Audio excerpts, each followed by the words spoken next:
भारत पाकिस्तान के डीजीएमओ की बैठक के बाद ये अपील किया है पाकिस्तान के डीजीएमओ ने कि सीज फायर रोकी जाए, लेकिन कितना विश्वास उस पर करे। और ये सवाल इसलिए कुरैशी साहब ये देश पूछ रहा है क्योंकि आप जैसे लोग ये दलील देते हैं कि पानी से बहकर लैंडमाइन सिस्टमैटिक तरीके से पाक ऑर्डिनेंस फैक्ट्री के उस पर बाकायदा नाम है, हम तस्वीरें लगातार दिखा रहे हैं। जरा वक्त बहुत बड़ा था ब्रेक का, कुछ नई दलील, कुछ नया सोचकर ऐसा आइए कि लोग भरोसा कर सकें। कुरैशी साहब, पानी से बहकर कैसे लैंडमाइन से यहां पर पहुंच जाएंगे, या रोबोटिक माइंस है आपके? देखिए आप, एक बात जो मैं कहता हूं, मिसालन मैं कहता हूं, मेरा यह मतलब नहीं है कि एक्चुअली बह के, मुझे तो यह भी नहीं पता कि लैंडमाइन थी भी कि नहीं, लेकिन आप जिस तरह कह रही हैं, I know for a fact, और अगर बख्शी साहब उस इलाके में रहे हुए हैं, ही विल ऑल्सो नो कि बह सकती हैं। लेकिन मैं ये नहीं कह रहा हूं कि बह के आई हैं, मैं सिर्फ ये कह रहा हूं कि मुझे तो ये इल्म भी नहीं है कि आप जिनकी तस्वीरें दिखा रही हैं वो पाकिस्तानी लैंडमाइंस हैं कि नहीं। अब आप ये कह देंगे कि वो डिनाई करते हैं, मैं ना डिनाई कर रहा हूं, ना मुझे इसके बारे में पता है कि ये कैसे, अगर आपको मिली तो कहां से मिली और क्या पेश किया आपने। लेकिन बिल्कुल बह के आती हैं माइंस, और अगर ये कोई कहता है कि बारिश और नालों में बह के नहीं आती, वो फिर झूठ बोल रहा है। एंड फ्रैंकली मैं ये कहना चाहता हूं आपको कि पाकिस्तान पिछले 7-8 साल से बार बार कह रहा है कि पीस और डिस्कशन हर चीज पे, वेदर सियाचिन, कश्मीर, व्हाटएवर, और हमें ये लगता है कि हम इतना ज्यादा ये कहते हैं, मेरा एक भारत लगता है। सो एक परसेप्शन इधर है कि हर बार जब पीस के करीब पहुंचने लग पड़ते हैं तो कोई ना कोई एक शोशा कहीं से निकल आता है, नहीं। और एक्यूज पाकिस्तान आर्मी को किया जाता है। पूरे देश में देखा।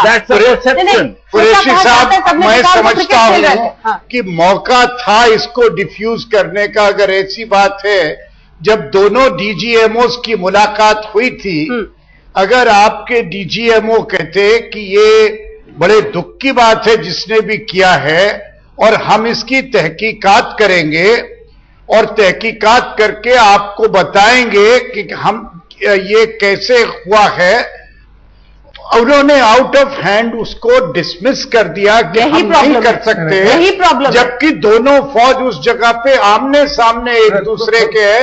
एक आदमी वहां से पार नहीं कर सकता बिना आपकी पोस्ट को पूरी तरह से पता हुए। तो ऐसी हालत में अगर वो ये आश्वासन देते इस तरह का, तो शायद कुछ मामला डिफ्यूज होता। आप देखेंगे हमारे प्रधानमंत्री ने, और उनको बेचारों को तकलीफ हुई है, तब तक कोई बयान नहीं दिया। पर जब डीजीएमओस की मुलाकात के बाद भी उन्होंने देखा कि इस तरह का डिनायल है, कोऑपरेट नहीं कर रहे हैं, तब प्रधानमंत्री का पहला बयान आया है। साहब भी कुछ कह रहे थे, जवाब लेंगे।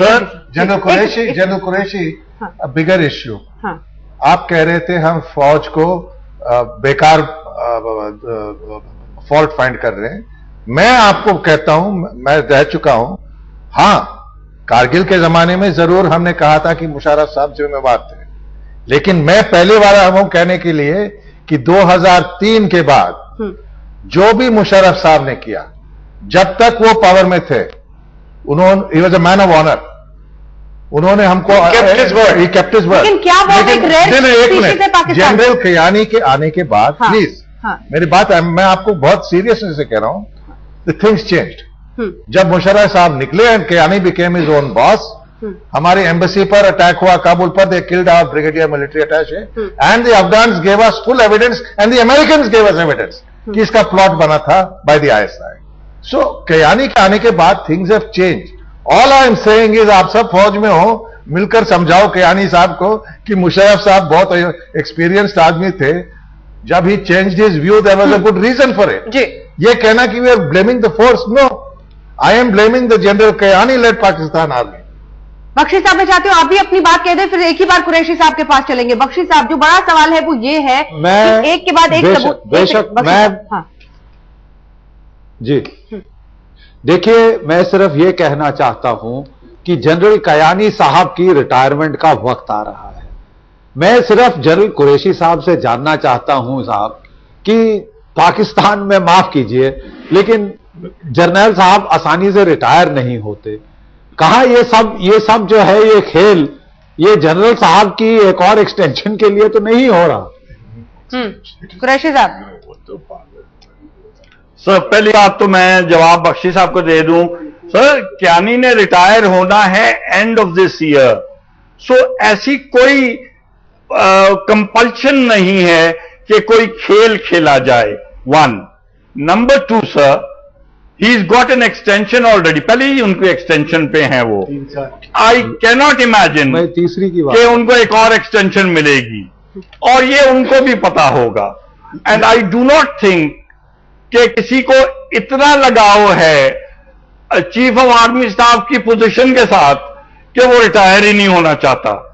सो फ्रैंकली ये जरा फार फेच्ड है, पहली बात। I am just giving my opinion now.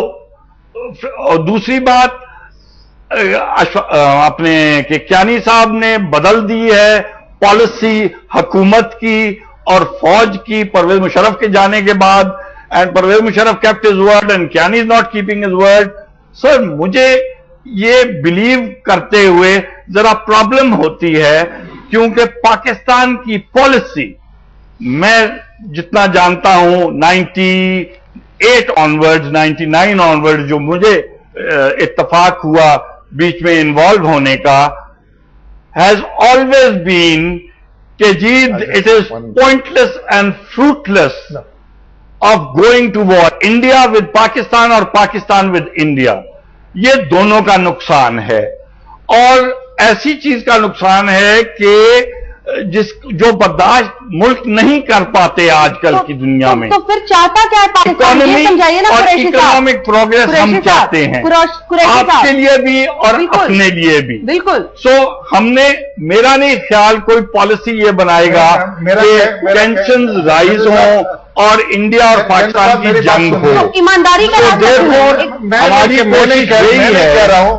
आप अमेरिकन जनरल मलन से पूछिए, जो बड़े दोस्त थे मुशर्रफ साहब के। आप करजाई साहब से पूछिए, जब से कियानी साहब DGISI और उसके बाद वाइस चीफ और चीफ बने, तब से मामला बिगड़ गया with both your neighbours. Qureshi साहब, एक बहुत सीधा रास्ता है जो शर्मा साहब ने कहा, ईमानदारी। क्योंकि आप भी जानते हैं, आप आर्मी में रह चुके हैं, फौलादी बहादुर होते हैं आर्मी वाले, तो सामने आकर आप मानिए। आपको भी पता है कि LOC के उस हिस्से में सैनिकों के साथ अगर ऐसा व्यवहार हुआ है तो या तो आपकी सेना ने किया है या आपकी सेना की देखरेख में किसी ने किया है, सीधा आरोप। नंबर 2, आज जब लैंडमाइंस की तस्वीरें सामने आ रही है, हिंदुस्तान की तरफ से दिया जा रहा है, तो ईमानदारी से ये सब मानने की जरूरत है। घुसपैठ को बढ़ावा देता है अगर वहां की सेना उसके लिए कवरिंग फायर करती है तो। ये ऐसे आरोप हैं जो कि सामने है, उसको आप पानी से लेकर आना और जानवर से कोरिलेट करेंगे तो कोई नहीं उसे मानेगा। ईमानदारी पहला कदम होगा, और हम जांच करेंगे। अगर कोई एक, चाहे वो बलोच 29 हो, चाहे वो SSG हो, उसको आप पिन करके अगर उस पर बोलेंगे तो शायद उससे किसी नतीजे पर जाएंगे। देखिए अगर ये बात सच होती तो मुझे नहीं ख्याल कि कोई इतनी आर्ग्यूमेंट आपसे करता। अब ये जो बात कर रही है लाइन ऑफ कंट्रोल पे, क्या हुआ, आई गेस उधर की बटालियन को पता होगा, और एग्जैक्ट चीज क्या हुई DGMOs को भी पता होगा। सो बजाय इसके कि हम डिस्कस करें एक मीडिया पे बैठ के लोगों से जिनको उसके बारे में इल्म नहीं, एक्सेप्ट क्या बताया गया है, आपकी साइड पे भी और हमारी साइड पे भी तैयार नहीं हुए, जांच की बात तक नहीं कही उन्होंने। नहीं, देखिए अगर ये पूछा जाता उस वक्त फ्लैग मीटिंग में जब हुई और फॉरेन DGMOs की बात होती, आई गेस एक एक्सप्लेनेशन कोई ना कोई तो जरूर वो देते। मुझे नहीं पता फ्लैग मीटिंग में क्या हुआ, मुझे ये नहीं पता कि क्या प्रूफ दिया गया, मुझे ये नहीं पता कि पाकिस्तानियों ने क्या कहा। आपको पता है, आपको पता नहीं। has been made clear by the defense ministry here. एक ब्रेक के लिए हमें रुकना पड़ रहा है, लेकिन राशिद कुरैशी साहब, इतना जरूर कहूंगी ब्रेक पर जाने से पहले, क्योंकि आप इतनी ही देर हमारे साथ इस चर्चा में जुड़े रहे, कि शायद ईमानदारी से ही रिश्ते बनते हैं और शांति कह देने से कहीं से नहीं टपकेगी। आप देखते रहिए आज तक। छोटे से ब्रेक के बाद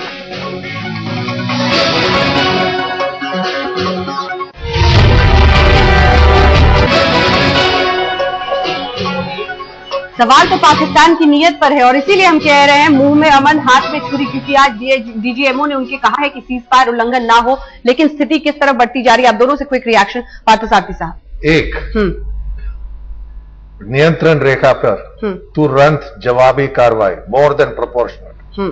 अब इस पर कोई ढील नहीं रखना चाहिए पाकिस्तान के फौज के साथ, पाकिस्तान के सरकार के साथ स्थगित कर दीजिए बातचीत की प्रक्रिया 1-2 महीने के लिए, उसके बारे में चर्चा ही नहीं कीजिए और उनको ये कीजिए कि अगर आपकी रवैया सुधरे नहीं तो बातचीत का कोई मतलब ही नहीं।